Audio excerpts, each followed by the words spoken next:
People often ask me, if I could make all the guns in the world disappear, would I?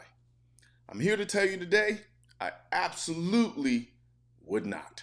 And here's why. Details tonight on a shooting that left a man dead. Clearwater police say it all started on a home invasion. Police say 26-year-old Justin William Wright broke into his next-door neighbor's home earlier today and attacked her. According to Clearwater police, 26-year-old Justin Wright broke into another neighbor's home early Tuesday morning and began to attack her. Police say the woman was able to call 911 during the struggle, and as the fight continued, she grabbed her gun and shot Wright at least once. Police are calling the shooting self-defense. And does this fall under the stand your ground law? Well, stand your ground, it could fall underneath the Castle Doctrine, and there's certainly Florida State statute specific just to self-defense.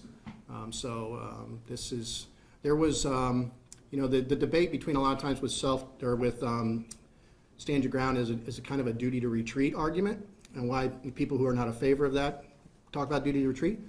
There was no opportunity for this woman to retreat.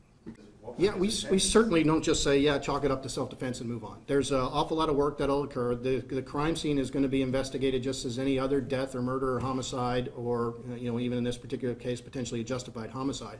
Obviously, there's many other interviews that we'll want to do. We'll want to definitely get into the victimology and the suspect and make sure that there's no information that I don't have today for you that we make sure. We'll attend an autopsy and look at the trajectory of the bullets, but there will be a good several months worth of work by the detectives. Imagine if this exact same story happened in a world where there were no guns. Instead of this being a story about self-defense, it would be a story about murder. This is why I wouldn't make all guns disappear if I could, because guns don't kill people. People kill people, but guns give vulnerable people a fighting chance they otherwise wouldn't have. If this same guy broke into my house and neither of us had guns or any other weapons for that matter, we would scrap it out and may the best fighter win.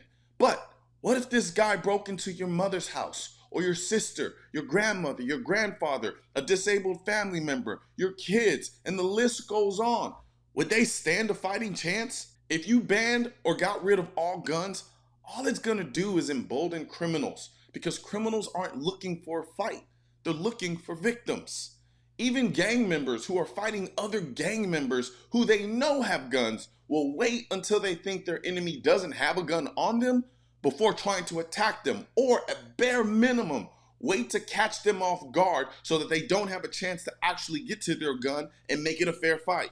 Because like I said, they're looking for victims, not a fair fight. This is why the vast majority of mass shooters shoot up places where people aren't allowed to carry a firearm. They know it's not easy to kill a bunch of people if those same people are also shooting back at you. So they go to places where they know no one has a gun, so they can pretty much have free run of the place. Look at what's going on in Ukraine. Russia thought they were going to roll in there and take Ukraine over in no time, which, if the people didn't have guns, would be the case. But the people do have guns, so it ain't as easy as they thought it was going to be. Too many people naively think that the catalyst for evil and criminality is a gun. There has always been and always will be evil people and criminals in this world. No law is going to stop this. And the only thing that's going to equal the playing field between the people and criminals and evil people in this world are guns. The road to hell is paved with good intentions. And when you disarm everyone in hopes that it will bring peace, all you end up doing is bringing hell to the most vulnerable people in our society. So the Supreme Court just handed out a decision basically saying that New York's law that required you to show a purpose for why you need a concealed carry license is unconstitutional. Now, people in New York will have the ability to carry concealed. However, New York is still very anti-2A. And so just like the case here, you had a woman who protected herself with her firearm. She was in a place that's more conducive to 2A rights. However, if you live in a city or a state they're not so positive about 2A rights, you can find yourself in a pretty dicey situation when it comes to the legal aspect of your self-defense shooting, which is why I am such a proponent of USCCA.